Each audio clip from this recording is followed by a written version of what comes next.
Hello दोस्तों, स्वागत है आपका स्टडी स्कूल में। आज हम लोग ऐसे सेगमेंट की शुरुआत करने वाले हैं जो आपकी सफलता को यकीनी बनाएगा। वो सेगमेंट है इकोनॉमी। बदलते हुए परीक्षा के प्रारूप को देखते हुए, जैसा सारे कॉम्पिटिटिव एग्जाम्स का प्रारूप अब दिनों दिन परिवर्तित हो रहा है, तो हमें स्टैटिक पोर्शन से ज्यादा फोकस देना होगा करंट पोर्शन पे। तभी आप उस स्थिति में होंगे कि आप जो है एग्जामिनेशन को क्वालिफाई कर सके। इसमें सबसे बड़ा जो एडवांटेज है वो है अर्थशास्त्र का, और दोस्तों इसी एडवांटेज को आज विद्यार्थियों के लिए डिसएडवांटेज हो गया है। सबसे बड़ा पत्थर साबित हो रहा है ये, किसी के लिए मील का तो किसी के लिए रास्ते का। हमारा काम है आपके इस रास्ते के पत्थर को मील का पत्थर बना देना, ठीक है, ताकि आपकी डेस्टिनेशन में ये बाधक ना होकर के सहयोगी हो जाए। इकोनॉमी एक ऐसा सब्जेक्ट है जिसको समझ करके ही पढ़ सकते हैं। कोई एक बुक नहीं है, कोई एक पर्टिकुलर नोट्स नहीं है जहां से हम इसको कर सकते हैं। इसके लिए आवश्यकता है कुछ कॉन्सेप्ट को समझने की, और उस कॉन्सेप्ट्स के आधार पर करंट की चीजों तक को जोड़ देने की एक पूरा सीरीज। अगर आप केवल सिद्धांत पढ़ लिए तब भी आप इकोनॉमी को क्वालिफाई करने में सक्षम नहीं होंगे, जब तक उन सिद्धांतों का इंप्लीमेंटेशन आप नहीं जानेंगे करंट के साथ। हमारा यही उद्देश्य है, हर टॉपिक में बेसिक से लेकर के आपको उस लेवल पर छोड़ देना कि जहां आप वीडियो देखें उसके एक साल बाद भी एग्जाम देते हैं, तब भी आप प्रश्न को हल करने की स्थिति में होंगे, और जो भी करंट अपडेट होंगे वो साथ ही साथ आपसे जुड़ते जाएंगे, ठीक है। इकोनॉमी ऐसा सब्जेक्ट जो आप बात करते हैं कि आप इकोनॉमी में पढ़ना क्यों चाहिए। तो सबसे पहली बात दोस्तों कि अगर इकोनॉमी के दो डायमेंशन हम लेके चलें, पहला पेपर डायमेंशन ले लेते हैं और दूसरा जनरल डायमेंशन ले लेते हैं। पहले बात करते हैं पेपर डायमेंशन की। चलिए, पेपर डायमेंशन को हम अगर आइडेंटिफाई करने की कोशिश करें, सबसे टॉप मोस्ट पे हम रखते हैं यूपीएससी, इससे ऊपर तो कुछ भी नहीं। अगर यूपीएससी की बात करते हैं तो लास्ट ईयर एग्जामिनेशन देखिए और पिछले सालों का एग्जामिनेशन देखते रहेंगे तो आप देखेंगे कि 100 प्रश्न टोटल होते हैं। 100 प्रश्न में से आप देखिए कि 15 से 20 100 में से, ये एडवांटेज है इकोनॉमी का आज की डेट में। 15 से 20% यूपीपीसीएस, अगर 150 प्रश्न है आपके, ठीक है, 150 प्रश्न में दोस्तों 20 से 25 प्रश्न इकोनॉमी से आ रहा है। इसमें से इन दोनों की अगर हम बात करते हैं दोस्तों तो 10 प्रश्न स्टैटिक है और रिमेन बचा हुआ पोर्शन करंट है। ये है स्ट्रेटजी, ये बेसिक स्ट्रेटजी वीडियो है। आप सब्जेक्ट को पढ़ने से पहले ये अंडरस्टैंडिंग कर लीजिए हमें पढ़ना क्या है, तब सब्जेक्ट के बारे में गंभीरता को जान करके हम इसको पढ़ सकेंगे। और ये एक ऐसा सब्जेक्ट है, आप अगर तैयारी करते हैं, जनरली देखिए मैं ये देखता हूं, चलिए इसको और आगे तक एक्सपेंड करते हैं। उसके बाद आ जाओ वनडे एग्जाम की। वनडे एग्जाम की बात कर लेते हैं। वनडे एग्जाम्स में फर्दर एग्जाम जैसे होते हैं एसएससी, ठीक है, UP triple PSC, UP triple SC, ठीक है। उसके बाद में आप बात कर लीजिए और कौन सी बॉडी कंडक्ट कराती है, आप मुझे बता दीजिएगी, मैं इसको देखता रहूंगा। आरओ, एआरओ, ठीक है। इसके बाद आप देख लीजिए एसएससी जितना कंडक्ट कराती है। उसके बाद जहां भी जीएस का पोर्शन आता है दोस्तों, जीएस का पोर्शन आता है, ठीक है, उस जीएस के पोर्शन में सपोज करिए 25% जीएस के आए। इस 25 में से मिनिमम 4 और मैक्सिमम 6 प्रश्न इकोनॉमी से होता है। आवश्यकता समझ सकते हैं क्या, क्यों हमें इकोनॉमी पढ़नी चाहिए। अब ये पोर्शन इतना सरल है, अगर आप इसको सही तरीके से पढ़ रहे हैं कि आप आइडेंटिफाई कर सकते हैं कि भाई कैसे ये प्रश्न हमें निकालने हैं, क्योंकि कोई भी ऐसा एग्जाम नहीं है इन सब में से, चाहे यूपीएससी चाहे वनडे एग्जाम दोस्तों। इसके बाद में स्पेसिफिक वीडियो अलग बनाएंगे, इसमें बताएंगे यूपीएससी के लिए स्पेसिफिक क्या पढ़ना चाहिए या पीसीएस के लिए स्पेसिफिक क्या पढ़ना चाहिए, ठीक है। और वनडे एग्जाम्स के लिए आप कहां तक रह सकते हैं, तो हमारे वीडियो में शुरू से आप देखते चले आए हैं, हम इसी तरह से पढ़ाते हैं, ठीक है। हम अपने इस चैनल प्लेटफॉर्म के माध्यम से आप तक वो पोर्शंस को पहुंचाएंगे जो जनरली तैयारी के क्रम में विद्यार्थी छोड़ देता है। सबसे बड़ा पोर्शन इकोनॉमी, किसी विद्यार्थी पूछिए 1 महीना रह गया, बोले क्या रिवाइज करेगा, वो तुरंत बोलेगा सर हिस्ट्री उठाएंगे, ज्योग्राफी उठाएंगे, पॉलिटी उठाएंगे। ये कोर सब्जेक्ट है, ये कोर सब्जेक्ट है, सब तैयार किए जाते हैं ये तीनों सब्जेक्ट। आप इनको एक बार पढ़ लीजिए, आपका काम हो जाएगा। कोई ज्यादा करंट अपडेट नहीं है, पॉलिटी में होता है, ज्योग्राफी में कुछ हो गया तो हो गया, हिस्ट्री में तो बहुत ही माइन्यूट टाइप का करंट अपडेट होता है। लेकिन प्रश्न आजकल कहां से बन रहा है, जो पेपर का पैटर्न चेंज हो रहा है, तो प्रश्न दोस्तों कहां से बन रहा है, रिमेनिंग पोर्शन से। रिमेनिंग बचा इकोनॉमी, रिमेनिंग बचा science and tech, science and tech, ठीक। रिमेनिंग पोर्शन और आपका क्या बचता है, एनवायरमेंट। इन्वायरमेंट बहुत बड़ा एडवांटेज है इस पोर्शन का दोस्तों, एनवायरमेंट जो आज की डेट में रिमेनिंग पोर्शन बचता है। साइंस भी बहुत कम आ रहा है, अब साइंस एंड टेक आता है दोस्तों, विज्ञान एवं तकनीकी। ये तीनों पोर्शन हमारी जिम्मेदारी है, हम कराएंगे आपको उस लेवल पे कि आप परीक्षा को हल कर सकें, ठीक है।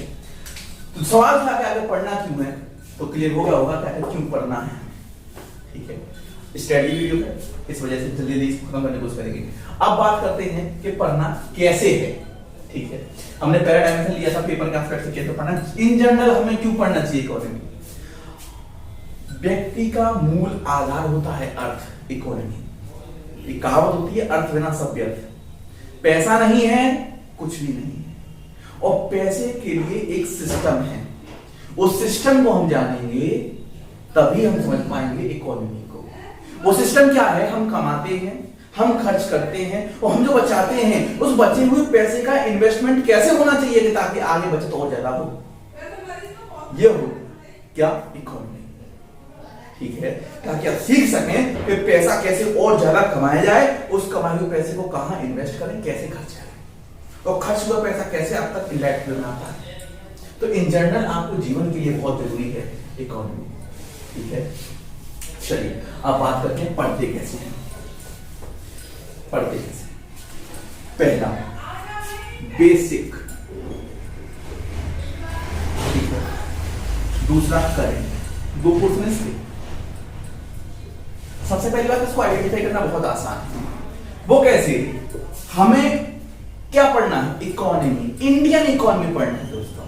वैसे अगर इकोनॉमी पढ़ोगे तो इकोनॉमी एज ए सब्जेक्ट पढ़ोगे तो उसमें अर्थशास्त्र बहुत बड़ा है, मैक्रो इकोनॉमी, माइक्रो इकोनॉमी, उसके अंदर फर्दर डिवीजन है, ETC। हमें इंडियन इकोनॉमी और उसका डेवलपमेंट पढ़ना है, ठीक है। तो पहले बेसिक इंफॉर्मेशन हो गई। बेसिक इंफॉर्मेशन में क्या फैक्टर है इसके, और डेवलपमेंट कैसे होगा, डेवलपमेंट, ठीक है। विकास, विकास कैसे होगा, ठीक है। अभी आगे इसको और एक्सप्लेन करेंगे, उस पर आपको पता चलेगा। तो ये तो हुआ इसका दोस्तों बेसिक पढ़ने का तरीका। फैक्टर पढ़ लिए, डेवलपमेंट पढ़ लिया, विकास कैसे हुआ। इसी डेवलपमेंट के क्रम में विकास किस किस सेक्टर में हुआ, तो हम सेक्टर देखेंगे, फाइनेंशियल सेक्टर, बैंकिंग सेक्टर, ठीक है। बैंकिंग सेक्टर हो गया, फाइनेंशियल सेक्टर हो गया, ये तो सारे हो गए आम जनता और सरकार दोनों के लिए। और सरकार के लिए नेशनल इनकम हो गया, जो गवर्नमेंट की तरफ से, गवर्नमेंट के हैंड से होता है, नेशनल इनकम हो गया। और पब्लिक जो होता है ना कि लोक वित्त, बजट हो गया, बजटिंग हो गया, ये सारे पोर्शन हम जानेंगे तब इकोनॉमी पढ़ पाएंगे। तो इकोनॉमी में पहले क्या होगा दोस्तों, पहले व्यक्तिगत स्तर पर पढ़ेंगे, व्यक्तिगत, ठीक है।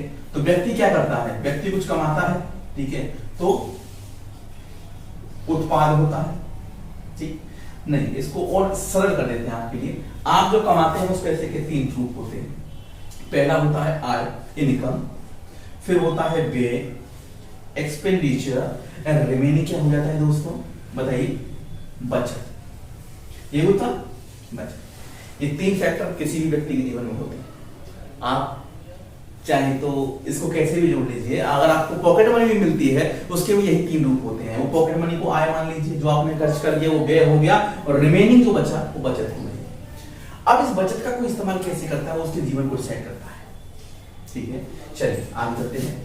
आपकी आय हुई, इनकम हो गई, ठीक है। इनकम के लिए आपको कुछ काम करना पड़ेगा तभी तो इनकम होगी। काम करोगे तो काम के लिए कहां करोगे भैया, किसी ना किसी माध्यम से आप उत्पाद के साधन से जुड़े होंगे, उत्पाद के साधन से जुड़े होंगे। उत्पाद के साधन से कैसे जुड़े होंगे, अगर आप वर्कर हैं तो आप किसी फैक्ट्री में जुड़े होंगे, अगर आप स्किल्ड वर्कर हैं तभी फैक्ट्री में विभिन्न विभिन्न माध्यम से जुड़े होंगे, इंजीनियर होंगे, ठीक है, इत्यादि। तो आप समाज में इस उत्पाद के लिए पैसा कमाने के लिए 3 सेक्टर में ही काम कर सकते हैं, 14 सेक्टर नहीं आएगा। पहला हुआ प्राथमिक सेक्टर, दूसरा सेक्टर हुआ द्वितीयक, और तीसरा हो गया तृतीयक। इनके यूज कर रहे हैं, ज्यादा घबराइएगा नहीं, पूरा डिटेल में पढ़ेंगे इसको। Primary sector, secondary sector and finally tertiary sector. आप उत्पाद के लिए इन्हीं सबसे जुड़े होंगे, यही आय के स्रोत हैं। First of all primary sector, primary sector है the creativity related to the agriculture directly और इनडायरेक्टली। कृषि से जुड़े हुए उत्पाद, कृषि से ही कच्चा माल पैदा होता है, उस कच्चे माल को बनाया जाता है द्वितीयक सेक्टर में। द्वितीय सेक्टर होता है औद्योगिकरण, उद्योग में बनने वाली प्रत्येक वस्तु। अगर ये मार्कर बना है तो इस मार्कर के लिए रॉ मटेरियल चाहिए। रॉ मटेरियल क्या चाहिए? प्लास्टिक चाहिए, इसके अंदर का फाइबर चाहिए, इसकी इंक चाहिए। ये रॉ मटेरियल बना, ये फाइन प्रोडक्ट नहीं बनेगा। तो ये रॉ मटेरियल इकट्ठा करने का काम यहाँ से होगा। यहाँ से कैसे होगा? यहाँ से खेती होगी, यहाँ से माइनिंग होगी। माइनिंग प्राइमरी सेक्टर में है, बन करके कहां तैयार हो जाएगा दोस्तों? द्वितीयक सेक्टर में। अब आता है तृतीय सेक्टर, सेवा देने का काम। सेवा किसी भी रूप में दे सकते हैं, डॉक्टर अपनी सेवा देता है, हम आपको अपनी सेवाएं दे रहे हैं टर्सरी सेक्टर में। तो ये हो गया तीनों सेक्टर हो गए। इन तीनों सेक्टर के माध्यम से आपकी क्या हो गई? आय हो गई। अब आप व्यय करेंगे, तो व्यय करेंगे कैसे? इन्हीं तीनों चीजों को खरीदने में आप व्यय करेंगे। इन्हीं तीनों चीजों को खरीद करेंगे तो आप क्या करेंगे? व्यय करेंगे। इन्हीं तीनों के अलावा चौथी चीज नहीं खरीदोगे। आप अपने जीवन के लिए क्या करोगे? प्राइमरी सेक्टर खरीदोगे, गेहूं चावल खाओगे ना, जाओगे कहां? प्राइमरी सेक्टर में। सेकेंडरी सेक्टर कपड़ा पहनोगे, सेकेंडरी सेक्टर फैक्ट्री से बन के आ रहा है, ठीक है। लेकिन रॉ मटेरियल कपड़े का, कपास, प्राइमरी सेक्टर से आ रहा है। या फिर आप व्यय करोगे सेवाओं में, ओला बुक कर ली, सेवा देना, ठीक है। आपको कहीं जाना है, ओला बुक कर ली, ठीक है। फोन पे बात कर रहे हैं, इंटरनेट यूज कर रहे हैं, these all are consider as a tertiary sector. अब बात कर लेते हैं बचत का क्या करोगे दोस्तों, ठीक है। तो इसी वजह से हमको क्या पढ़ना पड़ेगा दोस्तों? इनसे रिलेटेड हमें क्या पढ़ना पड़ेगा? इंडस्ट्री सेक्टर पढ़ना पड़ेगा, इंडस्ट्री पढ़ना पड़ेगा, प्रोडक्शन, मोड ऑफ प्रोडक्शन पढ़ना पड़ेगा। अब बचत, बचत का क्या करोगे? इन्वेस्टमेंट करोगे या बैंक में रखोगे, इससे बैंकिंग सिस्टम पढ़ना पड़ेगा, बैंकिंग सिस्टम पढ़ना पड़ेगा, ठीक है। बैंकिंग सिस्टम पढ़ना पड़ेगा, समझ गए आप? क्यों पढ़ना पड़ेगा सारी चीजें? अब आ जाओ दोस्तों करंट अफेयर्स, फटाफट खत्म करते हैं इसको। Current affairs, current affair identify करना बहुत आसान है इकोनॉमी में दोस्तों। एक तो करंट की घटनाएं, कुछ घटनाएं जैसे रिसेंटली कुछ घटनाएं हो रही हैं, ठीक है। वो घटनाएं कैसे हैं? अर्थशास्त्र से रिलेटेड घटनाएं हैं, लेकिन कैसी घटनाएं हैं? जैसे कि रिसेंटली इंडियन गवर्नमेंट ने किसी के साथ टाई अप कर लिया पैसे को लेकर के, या किसी देश की इकोनॉमी कोलैप्स हो गई, तो ये वनडे ज्ञान से पूछा किस देश की, ये जो मुद्रा है किस देश की है, ये हो गई घटनाएं। दूसरा बजट और इकोनॉमिक सर्वे, इकोनॉमिक सर्वे, ठीक है, इकोनॉमिक सर्वे, ठीक है। बजट और इकोनॉमिक सर्वे, ये दोनों तो पढ़ने भैया, ऐसा कोई एग्जाम नहीं जिसमें यहां से प्रश्न नहीं आता हो। अब आपको पूछा जाए भैया जीडीपी इंडिया का कितना है, सपोज करो बोल दिया 7%, अब बोले 7% है, किसने बोल दिया जीएनपी कितना है, बोला 7.5%, पेपर माया जीएनपी लगाया जीडीपी, क्यों? अंतर ही नहीं पता कि क्या है जीडीपी, क्या है जीएनपी, ठीक है। कैसे पढ़ना है आपको हमने बता दिया, यूज कर दिया। अब मिलते हैं अगले वीडियो में, जहां हम लोग बेसिक से शुरू करेंगे और आपके अंदर के डर को खत्म करेंगे जो इकोनॉमी से रिलेटेड है। और इकोनॉमी बहुत इंटरेस्टिंग सब्जेक्ट है क्योंकि बेसिक से लेकर के एडवांस तक हम आपको छोड़ने वाले हैं इस इकोनॉमिक सेक्टर में। चलिए बने रहिए इस प्लेलिस्ट के साथ में, मिलते हैं अगले वीडियो में, तब तक के लिए जय हिंद।